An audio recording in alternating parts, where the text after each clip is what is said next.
وہ دھیمے لہجے اور بجھی بجھی آنکھوں والا لڑکا کار کی پچھلی سیٹ پر دو دیگر دوستوں کے درمیان پھنسا ہوا تھا، جو ان کی باتوں پر ہنس کر خاموش ہو جاتا تھا، پھر ہنس پڑتا تھا۔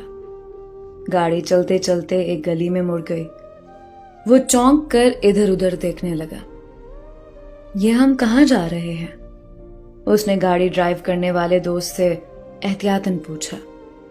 ہم رستہ ہی نہ بھول گئے ہوں، جواب میں ڈرائیونگ اور فرنٹ سیٹ والے دونوں دوست ہنس پڑے۔ ہم وہاں جا رہے ہیں جہاں کوئی بھی بالغ آدمی جا سکتا ہے، فرنٹ سیٹ والے نے جواب دیا۔ پچھلی سیٹ پر بیٹھے تینوں دوست ایک دوسرے کو حیرت سے دیکھنے لگے۔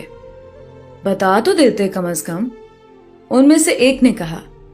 اس بار اگلی سیٹوں سے کوئی جواب نہیں ملا۔ گاڑی مکانات کے سامنے بچی ہوئی ایک تکونی جگہ پر کھڑی ہو چکی تھی۔ وہ پانچوں گاڑی سے اتر کر ایک بڑے گیٹ والے مکان کی طرف بڑھ رہے تھے، جو کہ چند فرلانگ پر ہی تھا۔ اندر داخل ہونے پر 15-20 لڑکیاں اور کچھ مرد نظر آئے، جو شاید وہاں کے گاہک تھے، جس کے ساتھ چاہو جا سکتے ہو۔ ڈرائیونگ سیٹ والے نے لڑکیوں کی طرف اشارہ کرتے ہوئے باقیوں کو سمجھایا۔ وہ بجھی ہوئی آنکھوں والا لڑکیوں کے چہرے پڑھنے لگا۔ ہاں، یہ صحیح ہے۔ اس نے ایک انتہائی نوخیز لڑکی کی طرف اشارہ کیا، جس کی عمر بامشکل 16 سے 17 سال ہی ہوگی، مگر حیرت انگیز طور پر اس کے چہرے پر وہ رمق نہیں تھی جو اس کی عمر کی کسی بھی لڑکی کے چہرے پر ہونی چاہیے۔ لڑکی اس سے پہلے ہی کمرے میں داخل ہو گئی، جبکہ وہ لڑکی کے بعد کمرے میں داخل ہوا، مگر دروازہ بند کیے بغیر بیڈ کے بجائے فرش پر رکھے ہوئے ایک تکیے پر اس نے خود کو ایسے پھینکا جیسے وہ صدیوں کی تھکن سے چور ہو۔ اوپر بیڈ پر بیٹھ جائیں، لڑکی نے دروازے کو کنڈی لگاتے ہوئے کہا۔ وہ مسلسل اسے حیرت سے دیکھ رہی تھی، کیونکہ اس نے پچھلے 8 ماہ کے تجربے میں ایسا کوئی شخص نہیں دیکھا تھا جو کنڈی لگائے بغیر بیٹھ گیا ہو، یا جس نے آتے ہی اس کے ساتھ دست درازی شروع نہ کی ہو۔ نہیں، میں یہیں ٹھیک ہوں، اس نے جواب دیا۔ وہ جتنا سنجیدہ نظر آتا تھا، اسے کہیں زیادہ ذہین، شوخ اور چیزوں کو تیزی سے سمجھ لینے والا بھی تھا۔ اس نے جیب میں ہاتھ ڈال کر 8-10 دانے بادام کے نکالے، ایک دانہ توڑ کر منہ میں ڈالا اور باقی نیچے رکھتے ہوئے لڑکی سے کہا، آؤ تم بھی کھاؤ۔ نہیں، میں نہیں کھاتی۔ لڑکی نے مروتن کھانے سے انکار کیا۔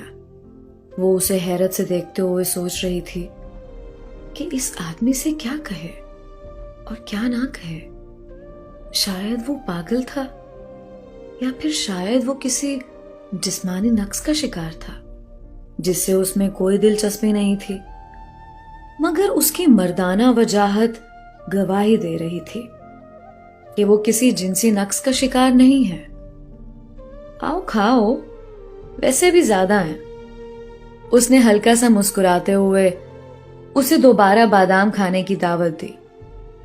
لڑکی اس کے دوستانہ لہجے کو دیکھتے ہوئے انکار نہ کر سکی اور اس کے سامنے بیٹھ کر وہ بھی بادام کھانے لگی۔ تمہیں تو کسی اسکول میں ہونا چاہیے تھا، لڑکے نے اس کی طرف دیکھے بغیر ہی پوچھا۔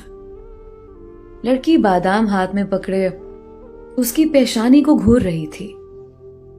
ہاں، لڑکی نے افسردہ لہجے میں جواب دیتے ہوئے کہا۔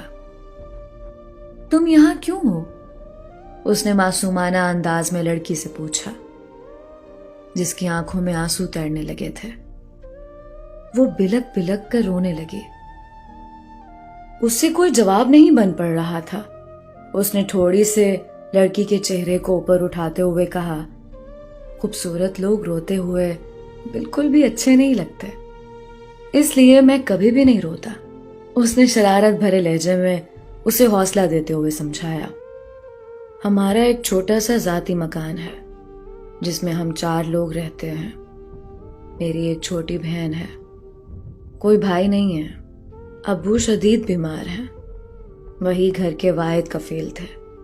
امی نے اس باجی سے ابو کے علاج اور گھر کے اخراجات کے لیے 2 لاکھ روپے کا قرض لیا تھا جو خرچ ہو گئے.